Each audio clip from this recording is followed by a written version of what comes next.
Tahun 2021 ini, kita masih tetap ibadah di rumah ya anak-anak.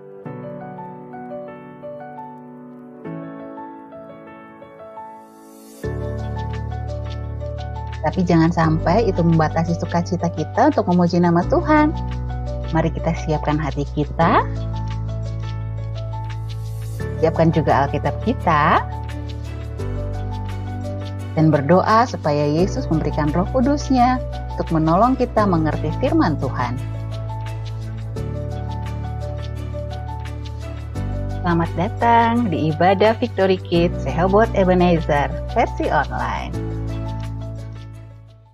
Shalom, selamat pagi, selamat hari Minggu. Gimana semuanya? Sehat-sehat? Puji Tuhan, sehat-sehat semua ya. Kita patut bersyukur kepada Tuhan Yesus kalau pada pagi hari ini Om Royan, Kak Royan bisa berjumpa dengan kalian semua di dalam ibadah Victory Kids Rehoboth Ebenezer. Nah, adik-adik, mungkin ada yang lagi makan atau mungkin ada yang lagi ngapain gitu. Oke, beresin dulu makanannya. Atau ada yang belum mandi, silakan mandi dulu. Baru kita mau bareng-bareng masuk dalam ibadah online pada pagi hari ini. Nah, untuk itu, sebelum kita mulai ibadah kita, Kak Royan mengajak kita untuk berdoa ya. Yuk, kita mau sama-sama berdoa. Semuanya lipat tangannya, tutup matanya, kita bersatu dalam doa.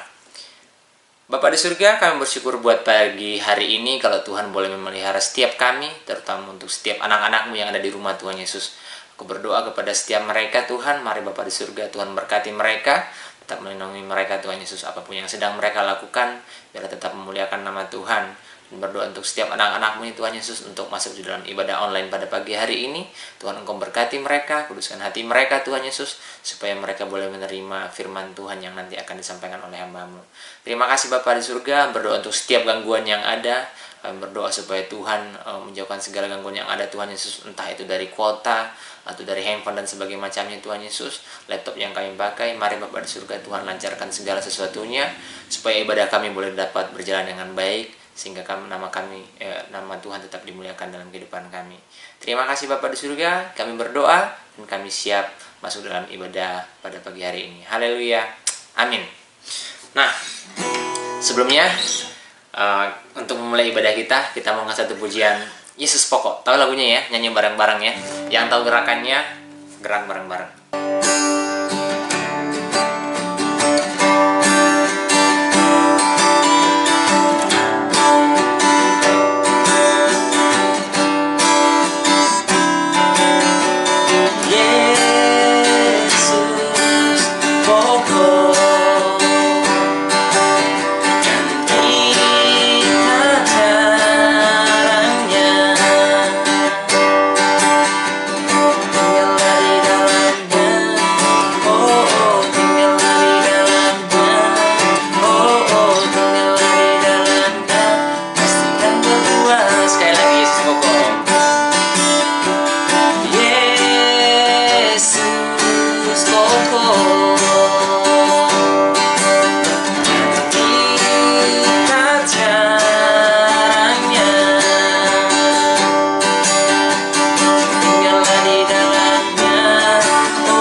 pastikan berbuah.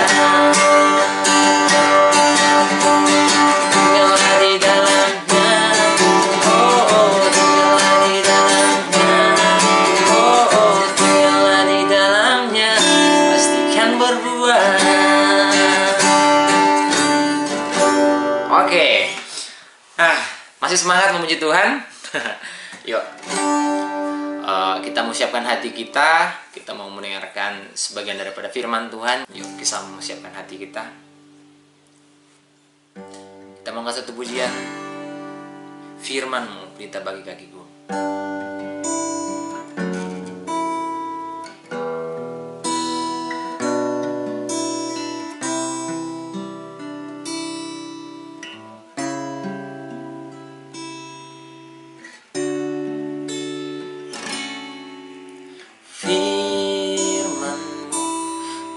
Pelita bagi kakiku, terang bagi jalanku.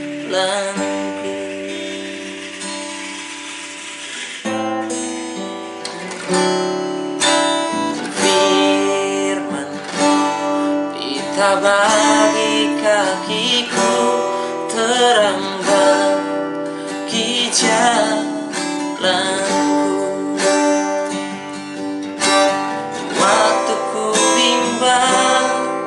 Dan hilang jalanku, tetaplah Kau di sampingku, dan tiada ku ragu asal Kau di dekatku, ku sertaku selamanya.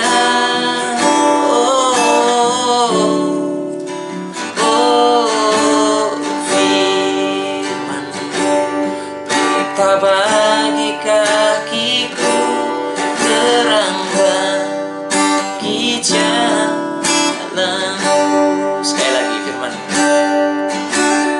Firman, pelita bagi kakiku, terang bagi jalanku.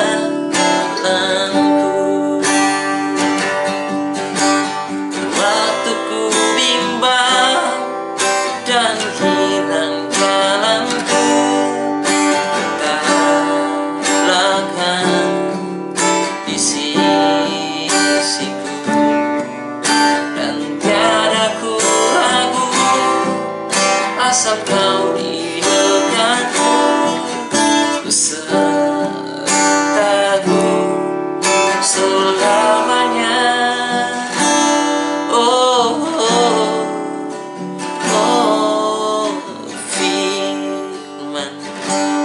Pelita bagi kakiku, terang bagi jalanku, terang bagi jalanku. Lipat tangannya, tutup matanya, kita berdoa untuk kebenaran firman Tuhan. Tuhan Yesus yang baik, kami bersyukur Tuhan buat hari ini kami bisa kembali belajar tentang firman Tuhan. Berkati kami semua yang mendengarkan dan juga yang membagikan, supaya kami boleh mendapat berkat dari firman Tuhan yang dibagikan hari ini. Hanya di dalam nama Tuhan Yesus kami berdoa dan mengucap syukur. Haleluya, amin. Nah adik-adik, minggu lalu kita sudah mendengarkan cerita bagaimana bangsa Israel akhirnya sampai di tanah Kanaan. Dan di tanah Kanaan mereka juga harus melawan bangsa-bangsa yang menduduki tanah Kanaan ya, yang Tuhan sudah janjikan buat mereka. Nah hari ini kita mau bahas kelanjutan ceritanya. Jadi setelah tanah Kanaan itu berhasil direbut dengan pertolongan Tuhan, akhirnya tiba nih saatnya untuk membagi-bagikan tanah Kanaan di antara 12 suku Israel. 12 suku banyak sekali ya. Oke, kita lihat bagaimana pembagiannya dalam video berikut ini. Pembagian tanah Kanaan. Tanah Kanaan dibagikan kepada 12 suku Israel yang merupakan anak-anak Yakub. Anak Yakub dari Lea itu ada Ruben, Simeon, Lewi, Yehuda, Isakar, dan Zebulon. Kemudian suku Israel yang berasal dari keturunan Rahel adalah Yusuf dan Benyamin, dari Bilha dan Naftali, dan dari Zilpa, Gad, dan Asyir. Jadi total ada 12 suku Israel ya. Tetapi suku Lewi mendapat pengecualian karena mereka adalah imam. Sebagai imam, mereka mendapatkan tempat khusus yang disediakan oleh Tuhan di 12 tempat suku Israel yang lainnya. Sementara itu, anak-anak Yusuf, Efraim, dan Manasye yang telah diangkat menjadi anak keturunan Yakub, kemudian mendapatkan tempat juga sehingga tetap tanah Kanaan dibagi menjadi 12 bagian dengan susunan yang baru seperti ini. Nah, pembagian tanah ini pun dilakukan dengan cara diundi sesuai dengan perintah Tuhan. Setelah dilakukan pengundian, inilah hasilnya. Ruben dan Gad menempati daerah di luar tanah Kanaan, yaitu di seberang sungai Yordan, di sebelah sini. Nah, sementara itu, anak-anak Yusuf, Efraim dan Manasye menempati daerah di sini. Efraim menempati daerah seputar Sikem. Kemudian Manasye memiliki 2 bagian, yaitu daerah sebelum dan sesudah sungai Yordan, daerah ini. Kemudian Asyir, Naftali, Zebulon, dan Isakar menempati daerah utara dari tanah Kanaan. Kemudian di bagian tengah ada Dan, juga Benyamin. Dan di bagian selatan itu ada suku Simeon dan suku Yehuda. Suku Simeon menempati daerah sebagian yang ada di tengah suku Yehuda ya. Tetapi dari seluruh suku Israel itu, khususnya dari suku Yehuda, ada satu keluarga, satu orang yang tidak harus mengikuti undian. Dia sudah mendapatkan tanah khusus yang dijanjikan oleh Tuhan. Kenapa dia mendapatkan tanah yang khusus dijanjikan oleh Tuhan? Ingat kalian dengan 12 pengintai yang Tuhan kirim untuk mengintai tanah Kanaan? Dan dari 12 orang itu, hanya 2 orang yang datang dengan membawa kabar baik ya, yaitu Yosua dan Kaleb. Yosua akhirnya Tuhan pilih sebagai penerus Musa. Tetapi Kaleb, dia juga dapat hadiah. Dia diberi Tuhan hadiah tanah yang spesial, yaitu tanah Hebron. Jadi dari seluruh tempat yang dimiliki oleh suku Yehuda ini, tanah Hebron khusus itu adalah miliknya Kaleb. Tanah Hebron itu tanah yang sangat subur, paling subur di antara tanah-tanah yang lain di seluruh Kanaan. Tanah yang paling bagus lah gitu.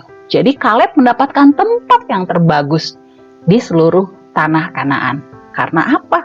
Karena dia dulu yang beriman, percaya kepada Tuhan bahwa Tuhan sanggup membawa bangsa Israel masuk ke tanah Kanaan dan melawan seluruh orang-orang Kanaan. Sehingga dia mendapat hadiah yang spesial dari Tuhan.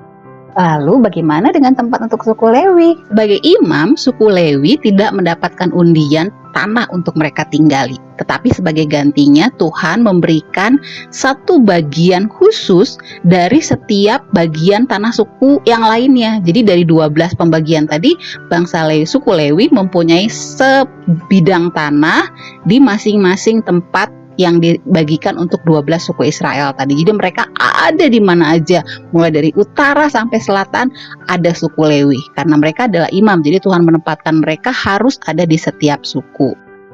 Setelah pembagian selesai, Yosua pun berpesan supaya masing-masing suku merebut tempat yang Tuhan janjikan, karena memang masih ada beberapa orang Kanaan yang tinggal di tempat-tempat yang hasil undian itu. Jadi mereka harus berjuang sendiri, harus merebutnya, tapi dengan pertolongan Tuhan ya. Kenapa sih bangsa Israel sekarang harus berjuang? Kenapa nggak dikasih aja gitu kan? Tuhan luar biasa. Mungkin begini, ingat nggak waktu bangsa Israel di padang gurun yang mereka minta air, Tuhan kasih dengan segera. Mereka minta makan, Tuhan kasih dengan segera. Akibatnya bangsa Israel itu cenderung kurang bersyukur, mereka ngebos gitu ya.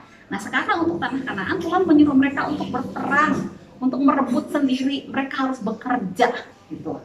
Karena Tuhan nggak pengen mereka jadi merasa, oh ini tanah saya dapat dengan cuma-cuma, jadi tidak memeliharanya atau mungkin tidak bersyukur. Makanya Tuhan menyuruh mereka untuk kalian rebut Yosua bilang kalian harus rebut, jangan bermalas-malasan, rebut itu tanah yang sudah diundikan buat kalian, supaya mereka merasa bahwa ketika mereka berjuang mendapatkannya, mereka semangat untuk memeliharanya dan mereka semakin menghargainya. Dan ketika saatnya mereka merebut, mereka tidak bisa atau mungkin butuh bantuan, ya pasti mereka akan berpaling sama Tuhan ya, minta pertolongan Tuhan. Jadi Tuhan pengen ajarin sih buat bangsa Israel supaya mereka mengandalkan Tuhan. Nah, setelah pembagian itu, Yosua mengumpulkan orang Israel di tanah Sikem, dan di situ Yosua mengatakan bahwa bangsa Israel harus memilih nih, mereka mau beribadah kepada siapa, mau memilih untuk beribadah kepada Tuhan atau kepada Allah lain gitu. Tapi Yosua katakan bahwa dia dan seisi rumahnya akan memilih untuk beribadah kepada Tuhan. Di sini Yosua mau tekankan, dia tahu bahwa dia sebentar lagi akan meninggal. Dia mau kasih pesan terakhir buat bangsa Israel supaya mereka tidak meninggalkan Tuhan. Mereka harus ingat bagaimana Tuhan menyertai mereka ketika di padang gurun. Tuhan menyertai mereka ketika merebut tanah Kanaan. Dan Tuhan yang memberikan bagian tanah yang luar biasa buat mereka. Dan Tuhan pengen ingatkan lagi buat bangsa Israel, ikut Tuhan harus habis-habisan. Kalau mereka mau milih untuk ikut Tuhan, berarti mereka harus tetap taat pada perintah Tuhan. Dan tidak boleh juga mempertahankan kehidupan yang berdosa. Begitu. Nah, sama seperti pesan Yosua kepada bangsa Israel, kalau ikut Tuhan, memilih untuk beribadah kepada Tuhan, tidak boleh memelihara Allah asing, itu sama aja dengan kita sekarang. Kalau kita memilih untuk percaya kepada Tuhan Yesus, kita juga tidak boleh terus memelihara dosa. Kalau kita dulu sebelumnya punya dosa, suka berbohong, atau suka malas-malasan, atau mungkin ada yang suka mencuri, atau mencuri mungkin mencontek juga mencuri ya, punya sifat yang masih suka berbohong, itu harus berusaha kita singkirkan. Masih punya sifat yang suka bermalas-malasan, harus kita singkirkan. Kalau masih punya dosa yang suka mencuri, mencontek, misalnya mencontek juga mencuri ya, itu harus disingkirkan. Kok susah? Singkirkan lagi. Nggak bisa. Kok nggak bisa? Ada yang mau bantuin nggak? Yuk kita dorong nih dosanya biar hilang. Kok nggak bisa juga? Sekali lagi. Gimana dong? Kalau ada dosa, ada sifat berdosa yang nggak bisa kita singkirkan sendiri, nggak bisa kita singkirkan juga dengan bantuan manusia yang lain, teman-teman lain, apa dong yang harus kita lakukan? Nah, kabar baiknya adalah Tuhan Yesus berkata melalui firman-Nya yang lain di 1 Yohanes 1 ayat 9 bahwa jika kita mengaku dosa kita, maka Tuhan adalah setia dan adil dan Dia akan menyucikan kita dari segala kejahatan. Jadi, langkah pertama kita untuk kita bisa menyingkirkan sifat dosa ini, kita mengakui di hadapan Tuhan. Tuhan, saya punya sifat dosa yang ini nggak bisa saya singkirkan. Dan kita minta pertolongan Tuhan untuk membantu kita menyingkirkannya, menyucikan kita supaya kita hilang dari sifat dosa itu. Ya, setelah kita berdoa sama Tuhan, minta pertolongan Tuhan, maka Roh Kudus itu akan membantu kita untuk menyingkirkan sifat-sifat dosa itu. Oke? Nah, sekarang kita udah berdoa nih, sudah minta bantuan Roh Kudus nih. Coba kita singkirkan ya. 1, 2, ternyata bisa. Ya, sama seperti yang Yosua sampaikan kepada bangsa Israel. Kalau ikut Tuhan harus setia. Kita juga kalau mau ikut Tuhan, memilih Tuhan harus setia. Nggak boleh setengah-setengah. Kalau masih ada sifat dosa, singkirkan. Berusaha semaksimal mungkin untuk menyingkirkannya. Tapi kalau nggak bisa bagaimana? Berdoa minta pertolongan Tuhan dan Roh Kudus akan bantu kita untuk menyingkirkan sifat-sifat kita yang masih perlu disucikan itu tadi. Ya, anak-anak ya. Jadi pelajaran kita untuk perjalanan bangsa Israel keluar dari Mesir sampai akhirnya ke tanah Kanaan berakhir di minggu ini ya. Jadi kita sudah lama nih belajar bagaimana penyertaan Tuhan buat bangsa Israel. Dan benar ya, sampai akhirnya bangsa Israel masuk ke tanah Kanaan, tanah perjanjian yang Tuhan janjikan buat mereka dari kakek moyang mereka, mulai dari Abraham, dari Ishak, Yakub gitu. Ya, sampai akhirnya sekarang 12 suku yang sudah semakin banyak itu kembali lagi ke tanah Israel, ke tanah Kanaan, dan menempati tanah perjanjian yang Tuhan janjikan. Oke, kita mau tutup ibadah kita hari ini dengan berdoa sama-sama ya. Tuhan Yesus yang baik, kami bersyukur Tuhan hari ini buat firman yang disampaikan. Tuhan yang berkati supaya setiap anak-anak boleh setia kepada Tuhan, boleh terus percaya kepada Tuhan, dan boleh maksimal 100% ikut Tuhan. Apapun Tuhan, kendala saat ini mereka masih punya sifat yang perlu dibereskan, yang perlu dibenarkan. Namun kami percaya ketika kami minta pertolongan Tuhan, Tuhan akan membantu kami untuk menyucikannya Tuhan. Terima kasih Bapak buat firman-Mu hari ini. Hanya di dalam nama Tuhan Yesus kami berdoa dan mengucap syukur. Haleluya. Amin. Ayat Mas bisa dilihat setelah ini ya. Tuhan Yesus memberkati anak-anak. Sampai ketemu minggu depan. Ayat Mas untuk kelas beginner dari Yosua 24 ayat 14a. Beribadahlah kepadanya dengan tulus ikhlas dan setia. Untuk kelas Pratama dan Madya, Yosua 24 ayat 14a versi lengkap. Oleh sebab itu, takutlah akan Tuhan dan beribadahlah kepadanya dengan tulus ikhlas dan setia. Selamat menghafalkan anak-anak. Tuhan Yesus memberkati.